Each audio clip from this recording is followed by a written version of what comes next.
بسم الله الرحمن الرحيم. قال الله تبارك وتعالى في القرآن المجيد: إن شانئك هو الأبتر. صدق الله العظيم وصدق رسوله النبي الكريم الأمين.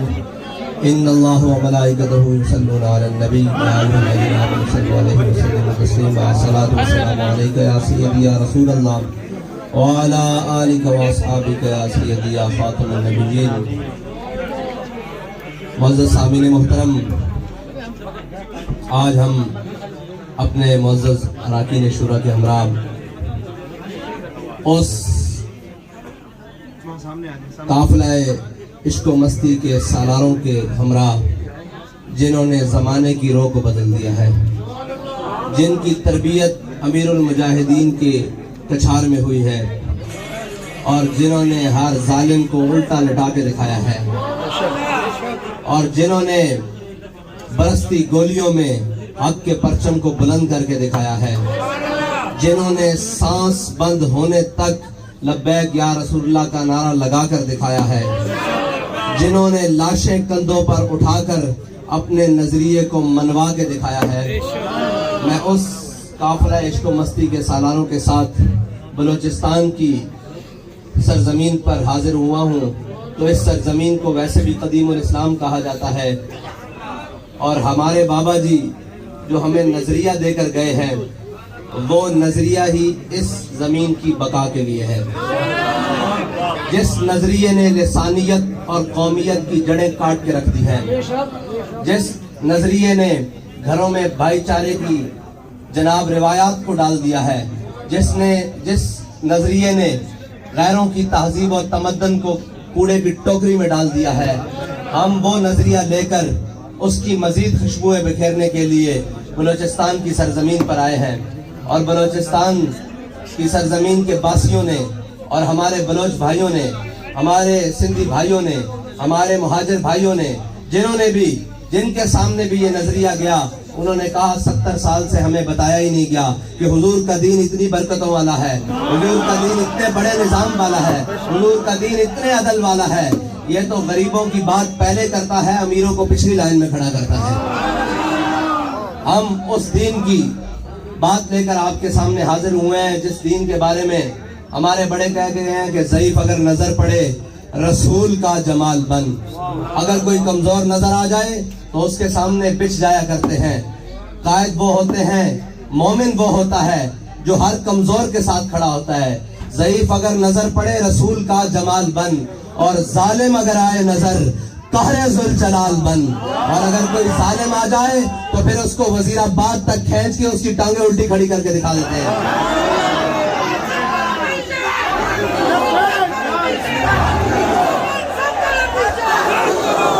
اور اس ظالم کو اگر امر بالمعروف تمام ظلم کرنے کے بعد یاد آ جائے تو پھر کراچی کے شہر میں اس کو بتایا جاتا ہے کہ امر بالمعروف ہوتا کیا ہے، امر بالمعروف ہوتا کیا اور کہتے کس کو ہے، اور نہی عن المنکر ہوتا کیا ہے.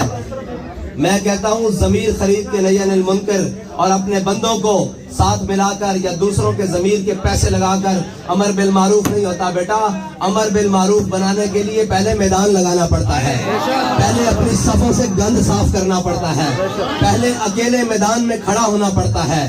سارے تیر اور شیلنگ میدان میں کھڑے ہو کر اپنے سینوں پر لینے پڑتے ہیں. ہر قسم کی مخالفت مول لے کر جب کھڑا ہوتا ہے انسان تو پھر آتا ہے افلاک سے نالوں کا جواب آتا ہے. پھر اللہ تعالیٰ مدد بھیجتا ہے. جب میدان بدر لگ جائے تو پھر اللہ تعالیٰ فرماتا ہے 2000 فرشتے آ گئے، یہ 4000 آ گئے، یہ 6000 آ گئے، اور آخر میں فرماتا ہے انی معکم. لیکن فراڈ سے نہیں، دھوکوں سے نہیں. اور عاشق رسول بابا جی کہتے تھے اٹ پٹو عاشق رسول نے بچو عاشق رسول بننے واسطے نا پہلے حضور دی ناموس تے پیرا دینا پیندا، پہلے چومکھی لڑائی لڑنی پیندی. یعنی پہلے چاروں طرف سے تیر اپنے سینے پہ برداشت کرنے پڑتے ہیں، پہلے اپنے اور بیگانوں کی تانا زنی برداشت کرنی پڑتی ہے. محلات میں بیٹھ کر اور ناموس رسالت کے پروانوں پر گولیاں چلا کر اور شر چلا کر عمل بالمعروف نہیں ہوتا. امر بالمعروف کرنا ہے تو ان فقیروں سے آ کے سیکھو کہ امر بالمعروف کسے کہتے ہیں. جو جیل کی کوٹریوں میں دالیں کھا کر بھی یہ کہتے تھے کہ مر جائیں گے، ظالم کی حمایت نہ کریں گے، احرار کبھی ترک روایت نہ کریں گے۔ جو مرضی ہو جائے، جیسے مرضی حالات آ جائیں، جتنا مرضی ظلم بڑھ جائے، کندھوں پر لاشیں ہوں یا کندھوں کے اوپر پھولوں کے ہار ہوں، ہر حال میں یہ کہتے ہیں کہ انہیں جانا، انہیں مانا، انہیں جانا، انہیں مانا، نہ رکھا غیر سے کام، للہ الحمد میں دنیا سے مسلمان گیا۔ اور ہم جن کے وارث ہیں وہ اگر کسی میدان عمل میں سے جان بوجھ کر پیچھے نہ رہیں بلکہ کسی وجہ سے پیچھے رہ جائیں تو حضرت انس بن نضر میدان بدر سے پیچھے رہ گئے۔ ان کو اس بات کا افسوس تھا کہ یا اللہ میں تیرے حبیب کے ساتھ اس لشکر میں شامل نہ ہو سکا جس لشکر نے، جس کے بارے میں اللہ تعالیٰ نے فرمایا وَلَقَدْ نَصَرَكُمُ اللَّهُ بِبَدْرٍ وَأَنْتُمْ أَذِلَّةٌ۔ اللہ تعالیٰ فرماتا ہے اس دن ہم نے اللہ نے مدد کی ان لوگوں کی جو پرسان حال تھے، جو قسمہ پرسی کی حالت میں تھے، اس لشکر میں شامل نہ ہو سکے، جن کو اللہ تعالیٰ نے جنت کی بشارت دی اور جن سے افضل کوئی نہیں ہے، اور اس لشکر میں شامل نہ ہو سکے۔ حضرت انس بن نضر جب رہ گئے نا میدان بدر سے تو پھر اللہ تعالیٰ سے ایک بات کی کہ یا اللہ اب تو بھی دیکھے گا کہ میں تیری راہ میں کیسے لڑتا ہوں۔ جو امیر المجاہدین کے ہوتے ہوئے میدان عمل میں نہ رہے یا پیچھے رہے، یقین جانیے انہوں نے بعد میں جانے کے بعد یہ کہا کہ امیر المجاہدین ہم آپ سے وعدہ کرتے ہیں اب آپ بھی ہمارے لیے قبر انور سے دعا کریں گے کہ ہم حضور کی ناموس پر پہرا دیتے کیسے ہیں۔ ان کی نگاہ ناز نے پھر یہ دکھایا، منظر دکھایا، ان کی نگاہ ناز سے پلے ہوئے شیروں نے یہ منظر دکھایا کہ قیادت ہو نہ ہو، سالار ہو نہ ہو، جیلوں کی سلاخیں ہوں، ہتھکڑیاں ہوں، شیلنگ ہو، گولیاں ہوں، ہر میدان میں کھڑے ہو کر باطل کو منہ کی کھانی پڑی اور یہ منوایا کہ کل عدم کوئی چیز نہیں ہوتی۔ حضور کے دین کا نعرہ سب سے بڑا نعرہ ہے جس کو کوئی ظالم نہیں روک سکتا، کوئی جابر نہیں روک سکتا، اور یہ کسی زمین کا محتاج نہیں، یہ کسی وقت کا محتاج نہیں، اور یہ کسی لیڈر کا محتاج نہیں۔ حضور کا غلام جب بھی تک قیامت تک ایک بھی باقی ہے، قیامت تک نعرہ لگتا ہے گا لبیک۔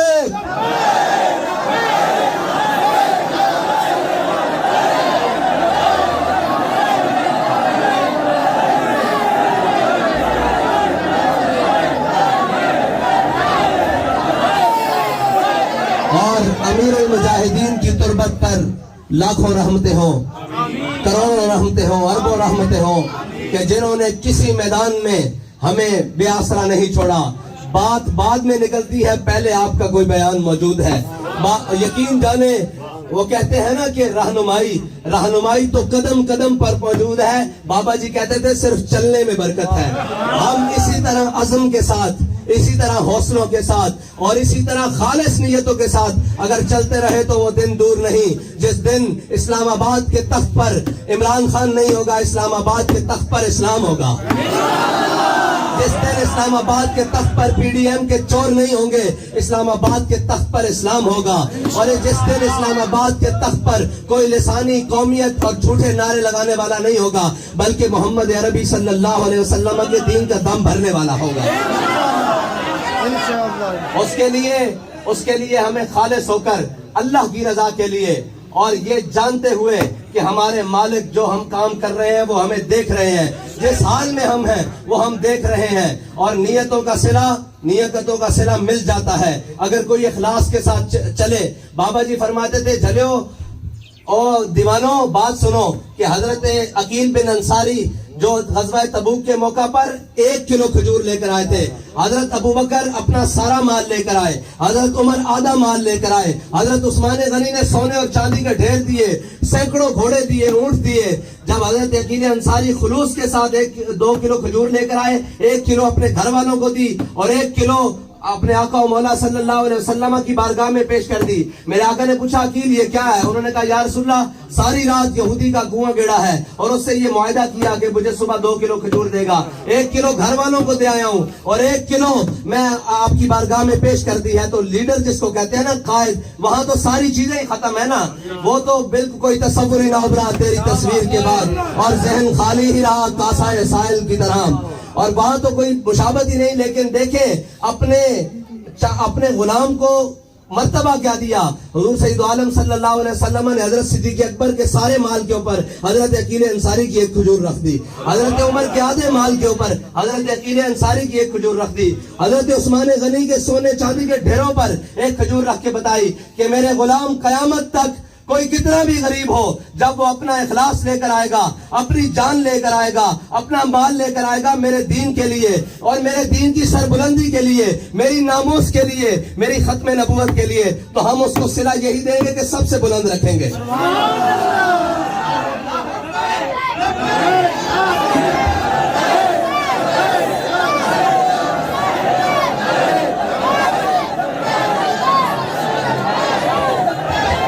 اور ہم میں تو سچی بات ہے، کئیوں کو آتا ہوگا لطف کئیوں کے اندر بیٹھ کر اور عیاشیوں کو بیٹھ کر اندر. ہمارے بابا جی نے تو ہماری تربیت یہ کی ہے کہ ہم اپنے غریب بھائیوں کے اندر بیٹھ کر زیادہ فخر محسوس کرتے ہیں، کیونکہ میرے آقا نے جو فرمایا اللہم احیینی مسکینا وامتنی مسکینا، یا اللہ مجھے مسکینوں میں زندہ رکھ اور مسکینوں میں دنیا سے لے جا. تو جناب جس کو میرے آقا و مولا پسند فرمائے اسے ہم کون ہوتے ہیں کہ کوئی چھوٹی بات کرنے والے. یہ غریب آپ ہمارے سر کا تاج ہیں، اور اسلام ہی ہے جو غریب کو عزت دیتا ہے، اور حضور کا دین ہی ہے جو غریبوں کو کعبے کی چھت کے اوپر چڑھاتا ہے. حضور کا دین ہی ہے جو جناب موٹر سائیکل والوں کو چیئرمین بناتا ہے. ابھی ہمارے پکوڑے بیچنے والوں کو نام کیا ہے چیئرمین بناتا ہے. مسئلہ یہ ہے کہ پکوڑے بیچنا کوئی عیب نہیں ہے، وہ تو ان لوگوں نے اپنی عیاشیوں کے لیے ان کو پیچھے القاسب و حبیب اللہ جو ہلائے گا، اپنا مال لے کر آئے گا میرے دین کے لیے اور میرے دین کی سربلندی کے لیے، میری ناموس کے لیے، میری ختم نبوت کے لیے، تو ہم اس کو صلہ یہی دیں گے کہ سب سے بلند رکھیں گے.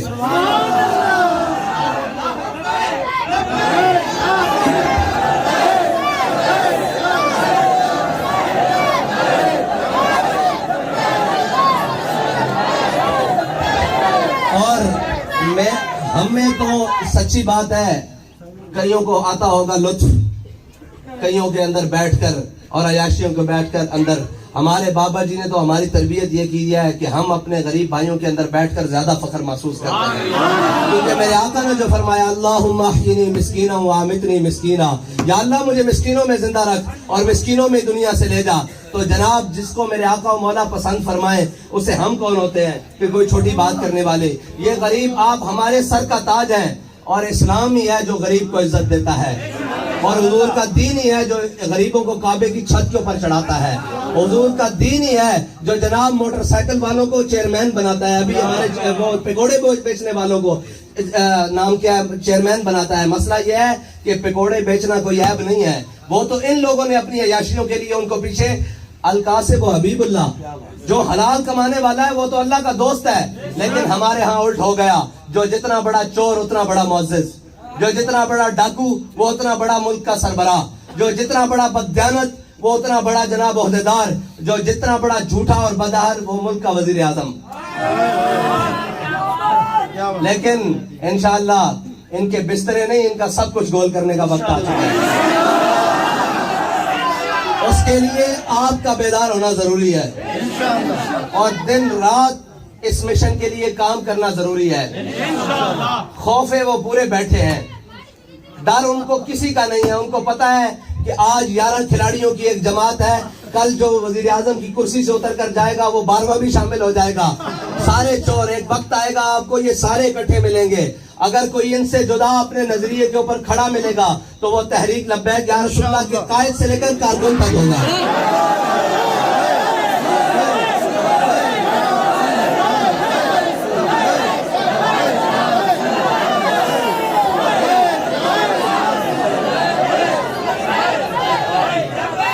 اور رہی بلوچستان کی محرومیوں کی بات، تو بلوچستان کی محرومیوں کو صرف وہ دور کر سکتے ہیں جنہیں کسی بین الاقوامی اسٹیبلشمنٹ کا کوئی دباؤ نہیں، جو اپنی دو عالم کو اپنی ٹھوکر کے اوپر رکھتے ہیں اور وہ ہر ظالم کے سامنے کھڑے ہو کر کہتے ہیں کہ ستمگر ادھر آ، ہنر آزمائے تو تیر آزما، ہم جگر آزمائے. وہ نہ کسی ظالم کو، کسی جابر کو، کسی جناب بین الاقوامی گماشتے کو اپنا سربراہ سمجھتے ہیں، بلکہ ان کا تو صبح شام ایک ہی نعرہ ہے کہ انہیں جانا، انہیں مانا. اور علامہ اقبال ہمارے تمام مسئلوں کا حل بتا کر گئے ہیں کہ ذاک ملت را حیات از عشق اوست اور برگو ساز کائنات از عشق اوست، اور میرے ہاتھ میں تھا جب تک میرے مصطفیٰ کا دامن، میرے پاؤں چومتی تھی یہی گردش زمانہ۔ کوئی مشکل بات نہیں ہے یہ محرومیاں۔ بابا جی فرماتے تھے اسلام تو ہے ہی وہ جو ضروریات زندگی کو دروازے کے اوپر دیتا ہے، غریبوں کو امیروں کے دروازے پر نہیں لے کر جاتا، زکوٰۃ اور صدقات لائنیں لگا کر نہیں دیتا، بلکہ وہ تو عمر خطاب کے رضی اللہ تعالیٰ عنہ کے کندھوں پر بوری ڈال کر آلووں کی گھر میں پہنچاتا ہے، وہ تو سبزیوں کی بوری ڈال کر، وہ تو عمر بن خطاب سے یہ پوچھ لیتا ہے کہ جناب یہ 2 کرتے کیسے بنے ہیں، وہ تو یہ ہے کہ اگر کوئی دیہاتی لجاجت سے گھی کھانے لگے تو وہ حضرت عمر بن خطاب اپنے سے آگے اٹھا لیتے ہیں کہ جب تک میری قوم پوری کو گھی نہیں ملتا میں نہیں کھاؤں گا۔ مسئلہ یہ ہے کہ ہم نے چنا ہی ان کو ہے جو ملک کے بہت بڑے بددیانت اور خائن ہیں۔ اگر خائن نہیں بھی تھے تو جا کر بن گئے۔ آپ نے اور میں نے اپنے عقیدوں اور جنون اور جذبے کو اسی طرح سلامت رکھنا ہے اور اس منزل کی طرف جانا ہے، کسی بھی لالچ کے اندر نہیں آنا۔ اور علامہ اقبال نے تو ویسے ہی کہا ہے کہ نگاہ بلند سخن دل نواز جہاں پرسوز، یہی ہے رخت سفر میرے کارواں کے لیے۔ تو میرے دوست جو میرے احباب جو ہیں وہ بتاتے ہیں، انہوں نے کہا حافظ صاحب آپ جیل چلے گئے تھے، باخدا ہمیں یہ لگتا تھا کہ ہمارا ہر کارکن خود لیڈر ہے۔ میں نے کہا یہ بابا جی کے دیے ہوئے جذبے کی برکت ہے کہ حقیقت میں ہمارا کارکن خود لیڈر ہے۔ جس دن ہم ذرا ٹریک سے لائن سے دوسرے ہوئے تو اس دن وہ ہمیں گریبان سے پکڑ کے کہے گا کہ جناب آپ کدھر جا رہے ہیں، لیکن جب تک ہم درست لائن پر ہے آپ کا کام ہے محنت کرنا اور اپنے بڑوں کے پیچھے چلنا۔ اگر وہ درست نہیں ہے تو پھر ان کے پیچھے نہیں چلیں، لیکن اگر وہ درست ہے آپ نگاہ مارنا، وہ زرداروں سے لے کر، وہ شریفوں سے لے کر، وہ جناب پٹھانوں سے لے کر، وہ جناب بہت بڑے سے لے کر، وہ جناب رئیسوں اور اربابوں سے لے کر، وہ جناب وڈیروں اور جاگیرداروں سے لے کر، سب میں لائن مارنا، سب میں نگاہ میں دیکھنا۔ اگر آپ کو کوئی ان سے بہتر نظر آ جائے تو آپ اس کا انتخاب ضرور کرنا، لیکن اگر آپ کو ان سے کوئی بہتر نظر نہ آئے تو پھر آنکھیں بند کر کر ان کے پیچھے چلنا، کیونکہ ان کی منزل صرف اور صرف سوئے طیبہ ہے۔ ان کی منزل ایک ہی ہے کہ ہم نے حضور سید عالم صلی اللہ علیہ وسلم کو کے دین کو تخت پر لانا ہے، اور امر بالمعروف وہ کہنا ہے جو خود کرتے ہیں وہ کر کے دکھائیں گے۔ یہ امر بالمعروف نہیں کہ خود کتوں کے ساتھ کھیلو اور قوم روٹی کو بلکتی رہے اور خود جناب عیاشیوں کے لیے اور بدماشیوں کے لیے چینی بلیک کر کر بیچتے رہو اور قوم گھی کے لیے تڑپتی رہے۔ انشاءاللہ وہ وقت دور نہیں کہ جب حضور کے دین کو تخت پر ہمیں دیکھنا نصیب ہوگا، لیکن اس کے لیے ہمیں ثابت قدمی کے ساتھ، اخلاص کے ساتھ اور جذبوں کے ساتھ منزل کی طرف جانا ہوگا۔ اللہ تعالیٰ آپ کا اور میرا حامی و ناصر ہو۔ تاجدار ختم نبوت، تاجدار ختم نبوت۔